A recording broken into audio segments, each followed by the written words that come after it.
पल दो पल के लिए बड़ा नाम करेंगी रोशन बेटियां, बड़ा नाम करेंगी रोशन बेटियां। बेटियां बेटियां फूल सी ये बेटियां, बेटियां बेटियां चांद सी ये बेटियां, नाम करेंगी रोशन बेटियां। नमस्कार, आदाब। मैं अलीशा सोनी तहे दिल से आपका स्वागत करती हूँ आप ही के अपने चहेते शो नाम करेगी रोशन बेटियों में। हर बार हम चुनकर लाते हैं एक ऐसी बेटी जिसने अपने दृढ़ निश्चय और संकल्प से पूरे देश और समाज को रोशन किया, और इस बार भी हम लाए हैं एक ऐसी ही बेटी, परमाणु सहेली डॉक्टर नीलम जी। तो चलिए एक नज़र डालते हैं उनके इस सफ़र पर। 16 अगस्त 1974 को करौली शहर में स्वर्गीय श्री मुरारी लाल अग्रवाल के घर नीलम का जन्म हुआ। 7 भाई बहनों के साथ आंगन में किलकारियां भरती नीलम की स्कूली शिक्षा सावित्री देवी पब्लिक स्कूल अजमेर और उसके बाद जमुना देवी बजाज कॉलेज कोटा से ग्रेजुएशन करने वाली नीलम ने कुछ अलग करने की ठानी, और इसी जज्बे के चलते सन 2000 में एटॉमिक एनर्जी में पीएचडी करके देश की प्रथम महिला होने का गौरव प्राप्त किया। सन 2009 में भारत सरकार के परमाणु ऊर्जा विभाग से पोस्ट डॉक्टर की ट्रेनिंग लेकर परमाणु सहेली की उपाधि से एक अलग पहचान बनाई। पूरे भारतवर्ष में परमाणु ऊर्जा के लिए सकारात्मक सोच लाने वाली डॉक्टर नीलम गोयल जैसी बेटियों से ही कायनात रोशन है और नाज है पूरे देश को। तो आइए मुलाकात करते हैं भारत की परमाणु सहेली डॉक्टर नीलम गोयल जी से। नीलम जी, आपका बहुत बहुत स्वागत है हमारे शो में जिसका नाम है नाम करेंगी रोशन बेटी। नाम करेंगी रोशन बेटियां। तो नीलम जी, सबसे पहले हम आपके जीवन के खट्टे मीठे पल यानी कि आपके बचपन के बारे में जानना चाहेंगे कि कैसी रही आप बचपन में। बदमाश थी, नॉटी थी, बहुत शाय थी, किस तरह का नेचर था आपका? एक्चुअली मेरा जो वैसे नेटिव जो जन्म हुआ है मेरा वो राजस्थान में करौली डिस्ट्रिक्ट है। जी। वहाँ मेरा जन्म हुआ। फिर मेरे पापा जो हैं वो प्रिंसिपल थे M Ed college teachers training college Ajmer. मेन जो मेरी स्कूलिंग जो हुई है वो मेरी अजमेर से हुई है, Savitri Devi senior secondary school, वहाँ से मैंने स्कूलिंग किया। और मुझे शुरू में पेंटिंग करने का भी बहुत शौक था। गेम्स भी बहुत खेलती थी मैं और हमेशा खुश रहती थी, मतलब इस तरह से। और तो मतलब आप मल्टी टैलेंटेड मैं आपको कह सकती हूँ। मतलब मैं सब कंपटीशन में भाग लेना मेरा एक खूबी थी, एक मतलब मेरी ख्वाहिश थी। ये डजंट मैटर कि मेरा उसमें चांस आएगा नहीं आएगा, लेकिन मतलब भगवान का एक ऐसा मेरे साथ सपोर्ट रहता था कि कोई ना कोई नंबर मुझे मिलता था, first second third, it doesn't matter. लेकिन मैं अपने आप को हर एक्टिविटी में कनेक्ट करके रखती थी और मुझे बहुत इस चीज़ में मुझे बहुत अच्छा लगता था। मतलब टाइम को मेरे को स्पेंड करना, बिजी रहना, ये मेरे बचपन से मेरा मतलब हॉबी में रहा है। चलिए, ये तो हो गई आपकी एक्स्ट्रा करिकुलर एक्टिविटीज। अब आप अपनी पढ़ाई के बारे में बताइए कि आपकी पढ़ाई को लेकर आपके परिवार का कितना सपोर्ट रहा आपके लिए? एक्चुअली मेरा साइंस साइड, मेरे मैथमेटिक्स शुरू से बहुत अच्छी थी और मेरा बहुत मतलब घर वालों की भी इच्छा थी कि मैं डॉक्टर बनूं। लेकिन मतलब ऐसा परिस्थितियों का ऐसा सर्कमस्टेंस ही पैदा हुई कि मैं जब 10वीं क्लास में थी तो मेरे पापा को हार्ट अटैक हुआ और मेरे पापा नहीं रहे।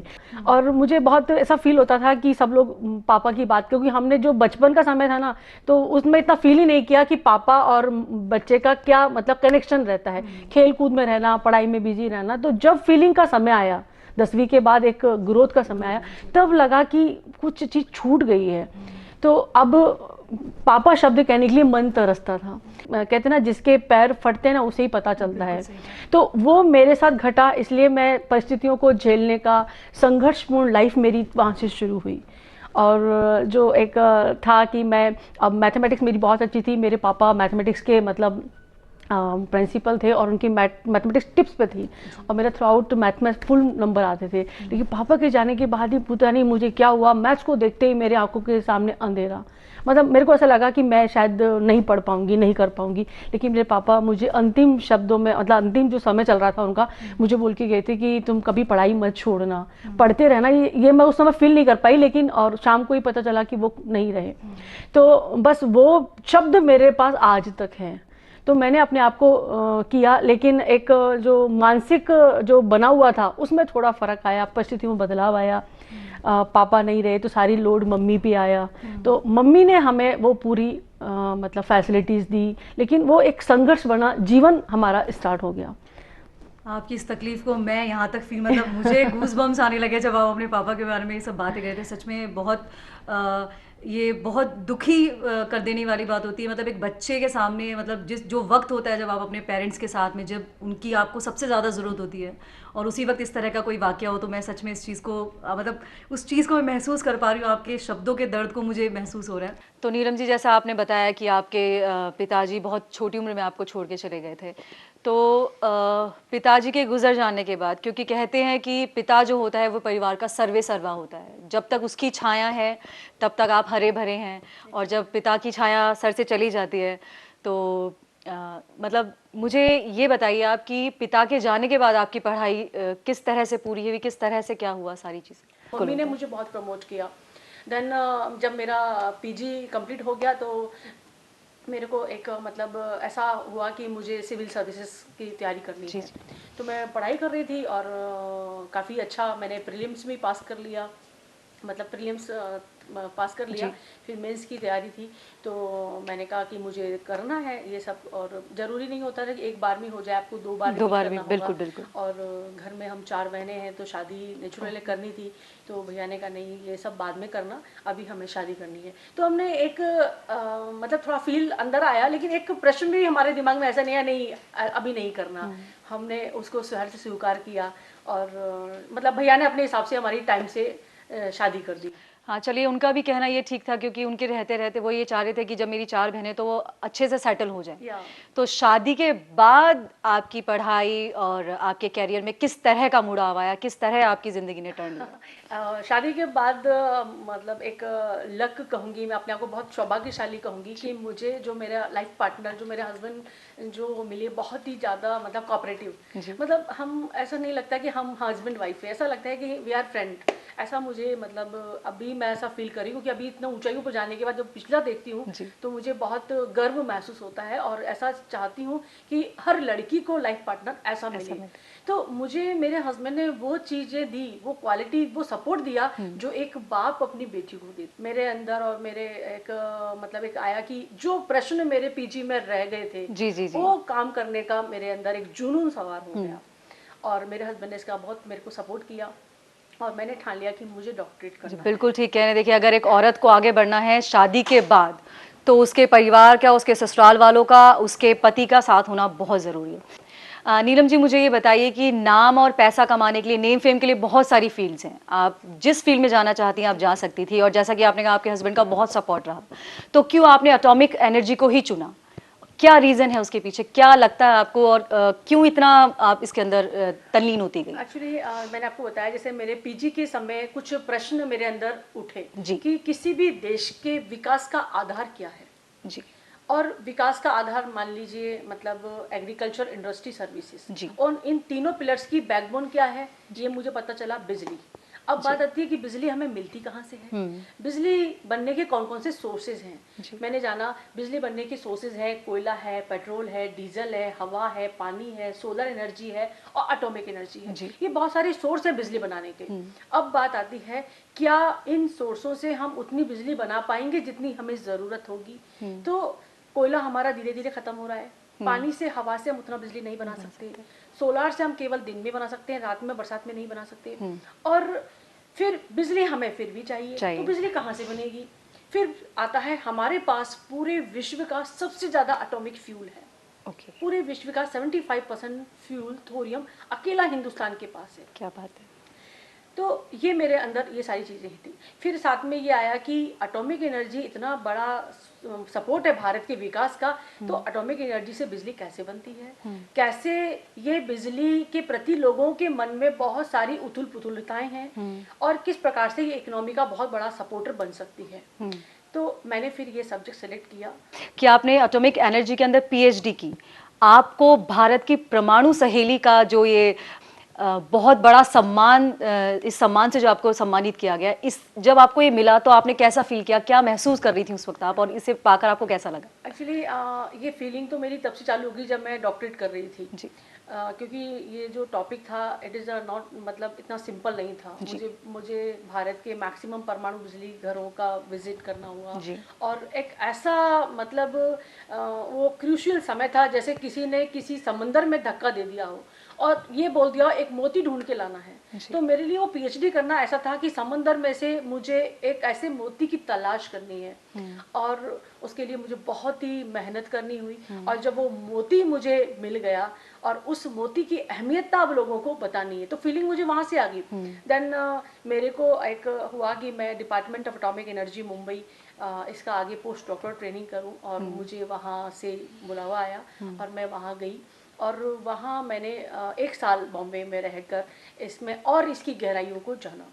और जब मेरा लास्ट जब मतलब एक गेट टुगेदर की जब पार्टी थी, उस समय एक ऐसा इमोशनल माहौल उस समय क्रिएट हुआ कि मतलब तभी से मुझे एक छोटा सा एक निक नेम मिला।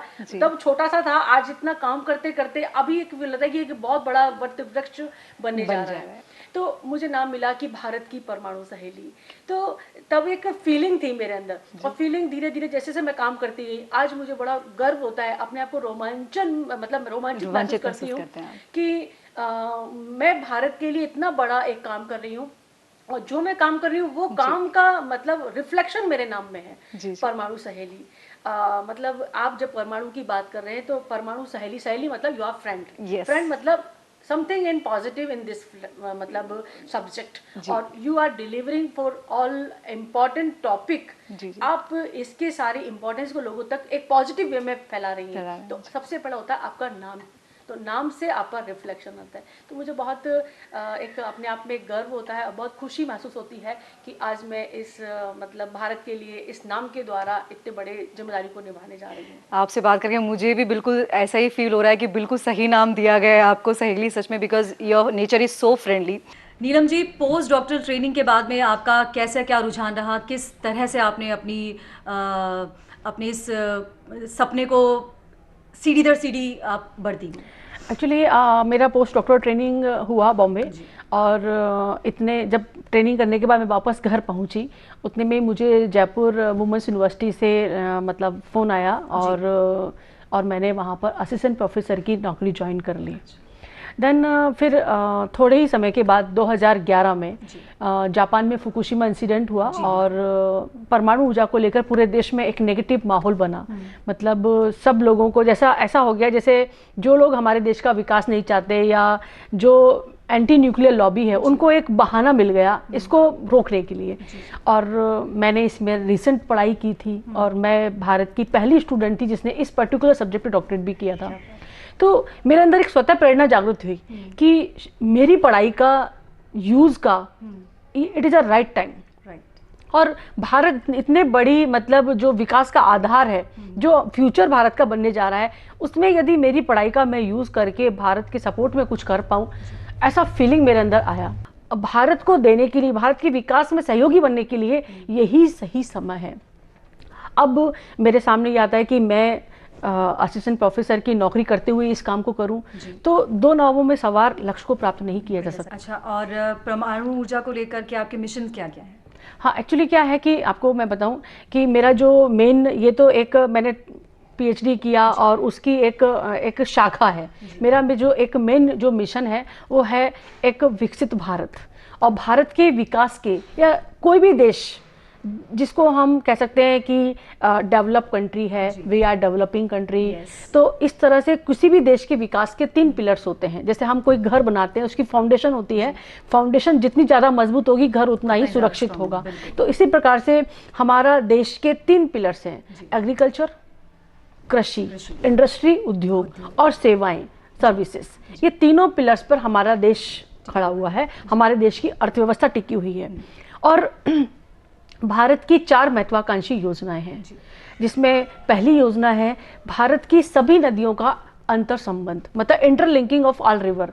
यदि भारत की सभी नदियां एक दूसरे से जुड़ जाएं तो भारत में जो पानी का जो लेवल है, कहीं बाढ़ आती तो बाढ़ नहीं आएगी, कहीं सूखा पड़ता तो सूखा नहीं पड़ेगा।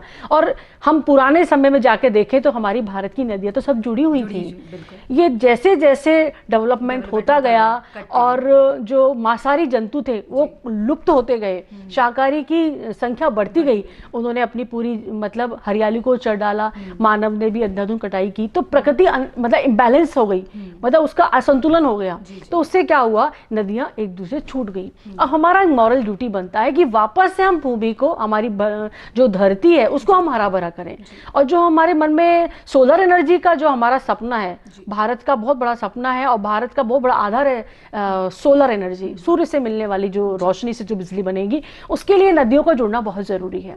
तो उसके प्रति भी लोग इसकी अहमियता को जाने, ये मेरी मतलब पहली योजना है भारत के विकास की। दूसरी योजना है बिजली की योजना, जिसमें भारत में हम देखें तो एक एक आदमी को जो बिजली मिलती है वो मिलती है 883 यूनिट पर पर्सन पर एनम, और विश्व औसत है लगभग 4,500 यूनिट बिजली। और अमेरिका, फ्रांस, जापान, जर्मनी, जिन्हें हम विकसित देश कहते हैं, वहाँ है 8,000 से लेकर 13,000 यूनिट बिजली। अब बात आती है कि भारत को कम से कम कितना बिजली चाहिए विकास के लिए। तो भारत की योजना है कम से कम भारत में एक एक आदमी को 5,000 यूनिट प्रति वर्ष मिलने चाहिए। नीलम जी, नाम करेगी रोशन बेटियां के इस मंच के माध्यम से आप समाज और देश की जनता को क्या संदेश देना चाहती हैं? मैं तो जो ये आपका टॉपिक है, नाम करेगी रोशन बेटियां, नेचुरल है। बेटियां तो शादी से पहले और शादी के बाद दो कुलों की का नाम रोशन करती हैं।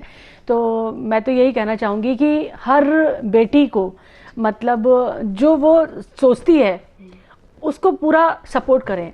शादी से पहले माँ बाप की जिम्मेदारी बनती है और शादी के बाद सबसे मेन जो बनती है वो उसके हस्बैंड की जिम्मेदारी बनती है, क्योंकि हस्बैंड का सपोर्ट मिलता है तो सबको सपोर्ट मिल जाएगा, ये सच्ची बात है। तो उसके मतलब हर आदमी में कुछ कमियां भी होती हैं, कुछ खूबियां भी होती हैं। तो हम मतलब जो कमियां हैं उन्हीं को ना देखें, उसमें से खूबी को देखें। शायद कोई एक खूबी पूरे देश में बहुत बड़ा काम कर सकती है। तो और वो बिना किसी के सपोर्ट के काम नहीं हो सकता। तो लड़कियों को ऐसा नहीं है कि बस वो तो घर को संभालना वो भी बहुत बड़ा काम है, बच्चों को संभालना वो बड़ा काम है। यदि उनके अंदर कुछ ऐसी एक ललक देखने को मिले तो उसे प्रोत्साहन करना चाहिए। मैं तो यही कहूँगी कि नाम करेगी रोशन